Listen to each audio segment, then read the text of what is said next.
السلام علیکم. آمدی صاحب کے ساتھ ہفتہ اور سوال آپ کی نشست کو لے کے پھر حاضر خدمت آغاز کرتے ہیں. ہم سب بہت شکریہ آپ کے وقت کا. آج سے کم و بیش 30 سال پہلے غامدی صاحب نے ایک مضمون لکھا تھا، اسلام اور تصوف. اس مضمون کے اندر ہمارے صوفیاء کرام اللہ تعالیٰ کی توحید کے بارے میں، نبوت کے بارے میں، آخرت اور رسالت کے بارے میں کیا کہتے ہیں، بہت سارے اقتباسات غامدی صاحب نے دیے تھے.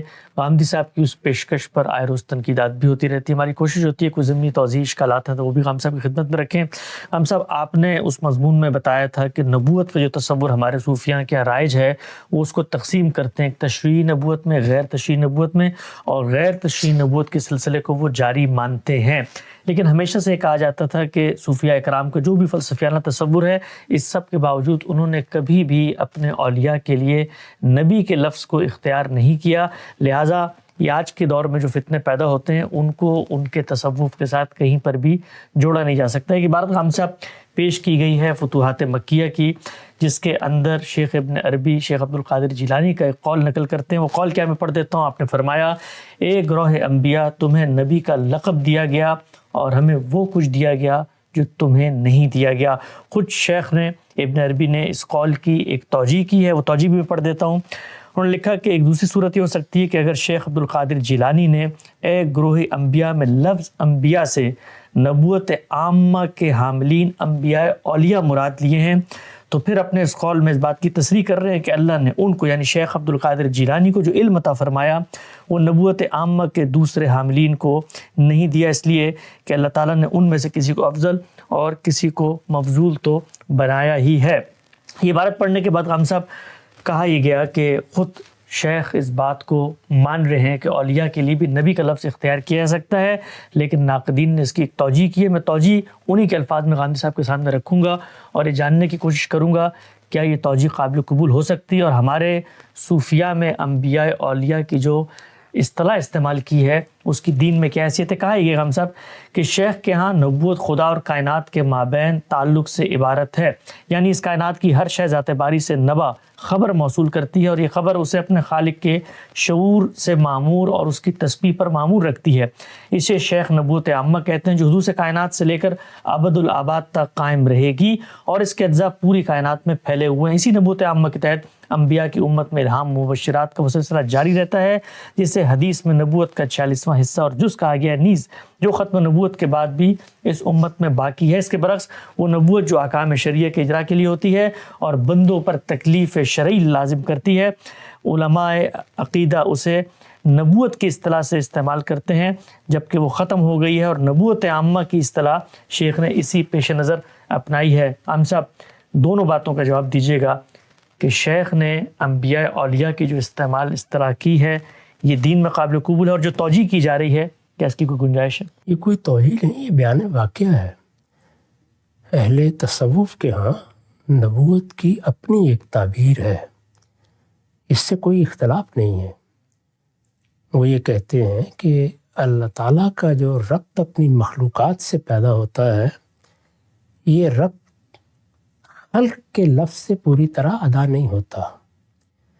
یعنی مجھے وجود ملا ہے، مجھے شعور ملا ہے، میری ایک شخصیت ہے، اس شخصیت میں بعض چیزیں ودیعت کی گئی ہیں. یہ کس کا فیضان ہے؟ یہ ذات باری کا فیضان ہے، اللہ تعالیٰ کی تجلی ہے جس نے یہ صورتیں اختیار کر لی ہیں. یہ سب کیا ہے؟ وہ اس کو نبوت سے تعبیر کرتے ہیں اور اسی کو نبوت عامہ کہتے ہیں. اسی نبوت عامہ کا منتہائے کمال وہ نبوت خاصہ ہے جس میں اللہ تعالیٰ کسی بندے کا انتخاب کر کے اس کو یہ ذمہ داری دیتے ہیں کہ اب تم میرا پیغام پہنچاؤ، لوگوں کو انذار کرو، لوگوں کو بشارت دو. تو ان کے ہاں نبوت اس طرح سے سمجھی جاتی ہے.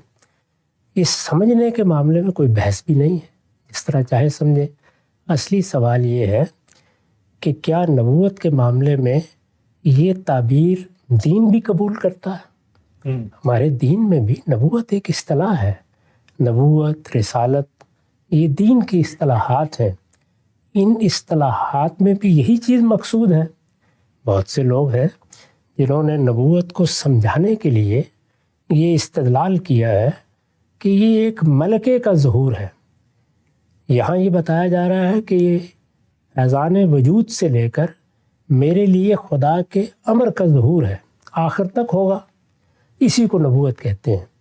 بہت سے لوگ جس طرح کہ میں نے عرض کیا اس کو اس طرح بھی بیان کرتے ہیں کہ یہ در حقیقت میرے اندر ایک ملکہ ہے، وہ ملکہ جس طرح دوسری صلاحیتوں کی صورت میں ودیت ہوتا ہے، اسی طرح اللہ تعالیٰ کی طرف سے کسی چیز کو حاصل کر لینے یا حقائق کو خدائی فیضان سے سمجھ لینے کی صورت بھی اختیار کر لیتا ہے، اور یہی ملکہ جب اپنے منتہائے کمال پر پہنچتا ہے تو ہم اس کو نبی کہتے ہیں۔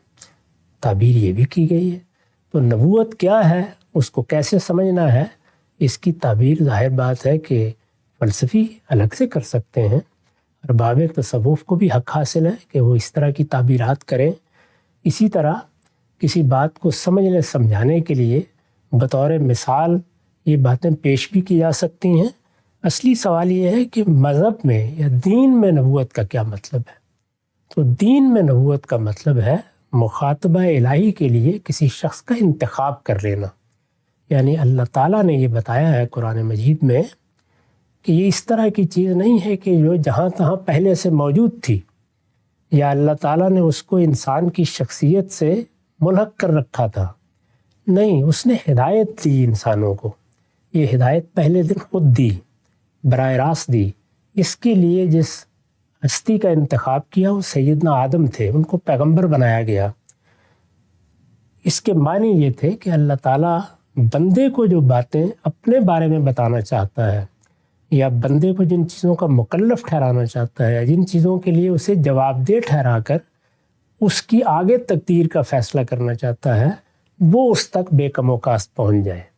یہاں مقصد ہی بالکل دوسرا ہے۔ اس میں انتخاب اللہ تعالیٰ نے کیا اور بتا دیا، پھر ایک لمبا عرصہ گزرا جس میں کوئی ضرورت نہیں پڑی، اس کی وجہ بیان کیا قرآن مجید نے، اور وہ وجہ یہ ہے کہ کان الناس امۃ واحدہ، لوگوں میں کوئی اختلاف نہیں پیدا ہوا۔ اللہ تعالیٰ نے اس کے بعد پھر جب اختلافات رونما ہونا شروع ہوئے تو کچھ لوگوں کا انتخاب کر کے ان کو نبی کے منصب پر فائز کیا۔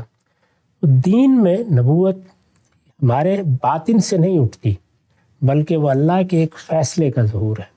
وہ بندوں میں سے کسی بندے کا انتخاب کرتا ہے اور پھر اس کے بارے میں یہ فیصلہ کرتا ہے کہ اب یہ میرا پیغام پہنچائے گا۔ اس کی مثالیں بھی قرآن مجید میں ہیں۔ سیدنا موسیٰ کو دیکھ لیجئے، خود رسالت مآب صلی اللہ علیہ وسلم، باقی پیغمبروں کے بارے میں بھی جو معلومات ہمیں حاصل ہوتی ہیں ان میں یہی ہے کہ اللہ نے کسی بندے کا انتخاب کر لیا، وہ نہ غیب کا حریص تھا، نہ کوئی مراقبے کر رہا تھا، نہ اپنی کسی صلاحیت کو نشو و نما دے رہا تھا، ان میں سے کوئی چیز سرے سے تھی نہیں، بلکہ اس کو دلیل نبوت بنا دیا ہے، اور یہ کہا ہے کہ اس پیغمبر کی پچھلی 40 سال کی زندگی دیکھ لو، تمہیں کوئی شائبہ بھی نہیں ملے گا، یہ تو ہمارا انتخاب ہوتا ہے اور ہم کسی کو اٹھا دیتے ہیں۔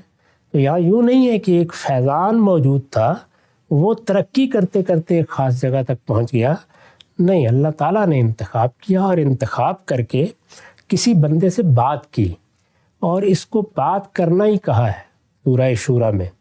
یعنی نبوت میں پھر اللہ تعالیٰ کی طرف سے یہ مخاطبت کیسے ہوتی ہے، بات کیسے ہوتی ہے، اس کی 3 صورتیں بیان کر دی گئی ہیں کہ یہ طریقے اللہ تعالیٰ اختیار کرتا ہے۔ جب یہ طریقے اختیار کیے جاتے ہیں تو ساتھ ہی ذمہ داری دے دی جاتی ہے۔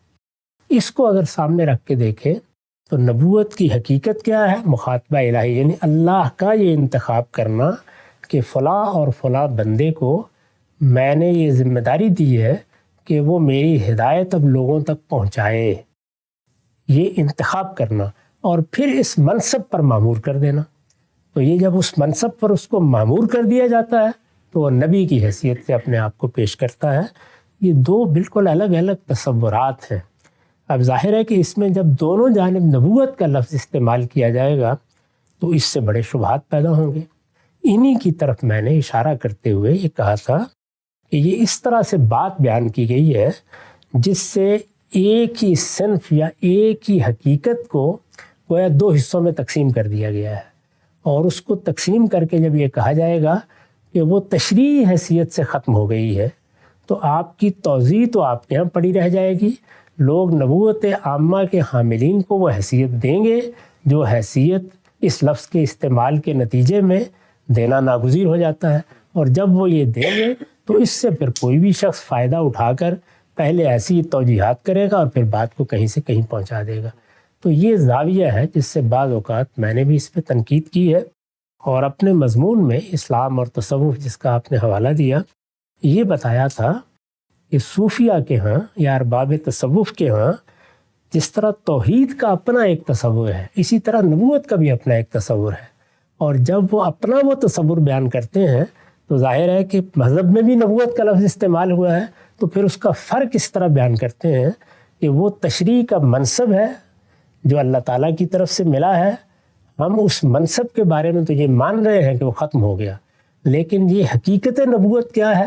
یہ اللہ تعالیٰ کا فیضان ہے جس کے نتیجے میں پہلے وجود ملا، پھر درجہ بدرجہ وہ ہدایت ملی جو ہمارے لیے خدا کا امر بن جاتی ہے، اور اسی کا ایک آخری ظہور وہ ہوتا ہے جس میں اللہ تعالیٰ کے پاکیزہ بندوں کو، یا اللہ تعالیٰ جن کو اپنا دوست بنا لیتا ہے، جن کو اولیاء کہا جاتا ہے، وہ خصوصی تفہیم حاصل ہونا شروع ہو جاتی ہے جس میں پھر وہ اس کے محتاج نہیں رہتے کہ وہ کسی پیغمبر سے ہدایت پائیں، ان کو وہ ہدایت براہ راست ملنا شروع ہو جاتی ہے.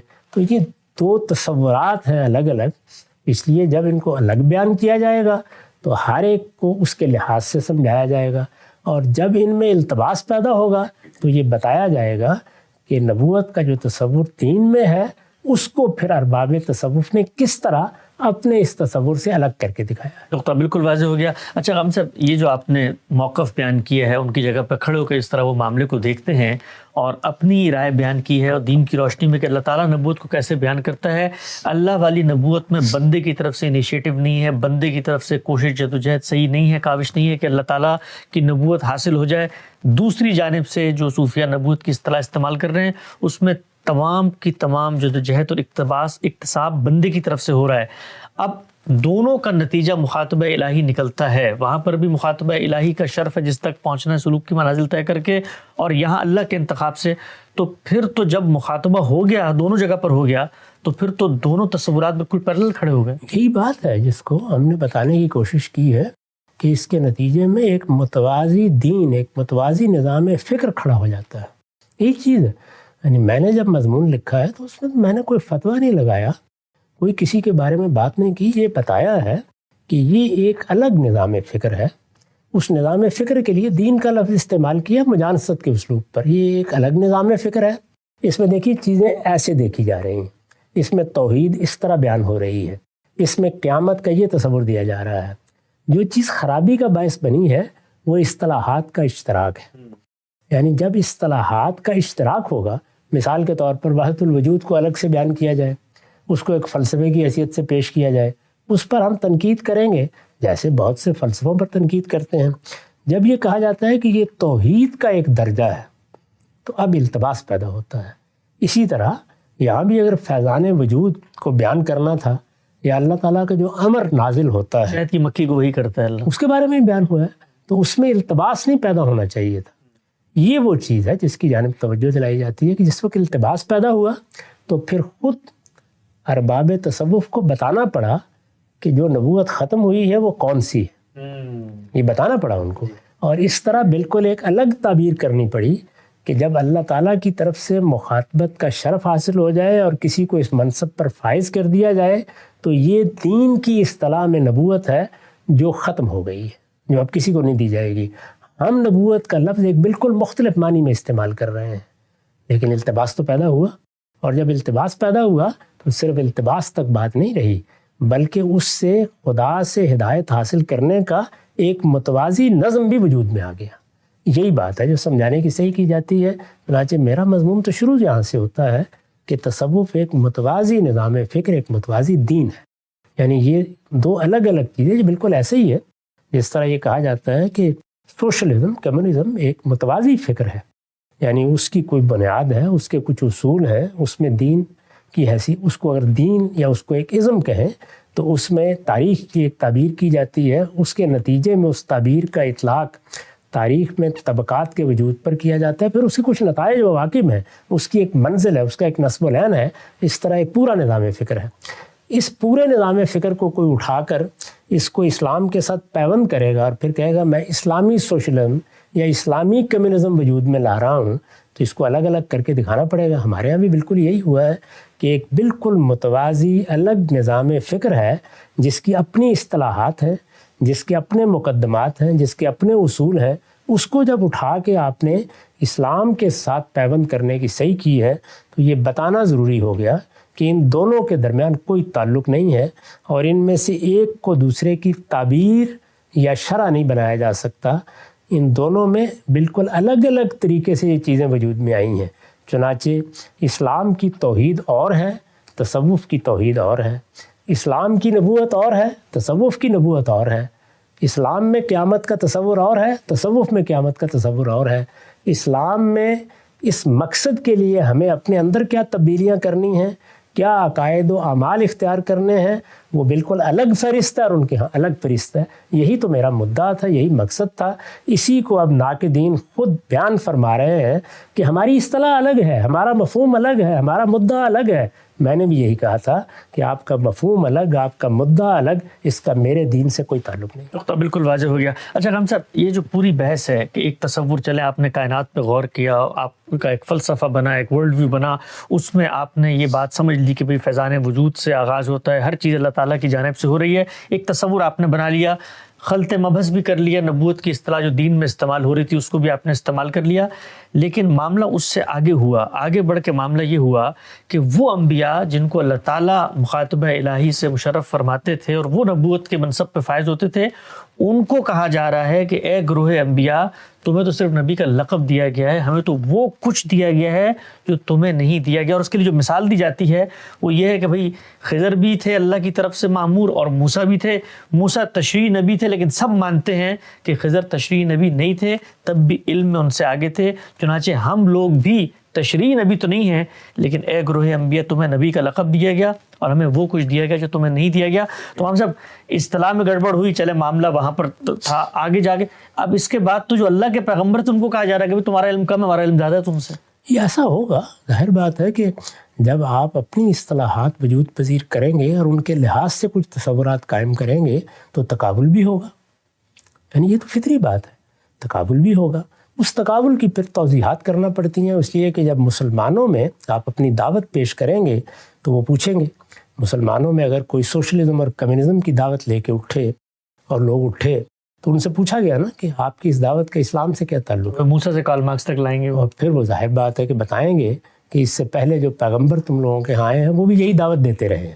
یہ سب چیزیں اسی طرح ہوتی ہیں، اور موسیٰ سے کارل مارکس تک جب پوری داستان سنائی جائے گی تو آپ اس کو پڑھیے، اس سے واضح ہو جائے گا کہ موسیٰ نے تو بس ابتدائی قسم کی باتیں کی تھیں، اصل میں اس کا منتہائے کمال کارل مارکس ہی کے ہاں سامنے آیا ہے۔ بہت اہم بات۔ جس وقت بھی کوئی فکر پیرالل متوازی سامنے آئے گا وہ اپنی برتری بھی واضح کرے گا، یعنی وہ ورنہ کیوں وجود میں آیا ہے؟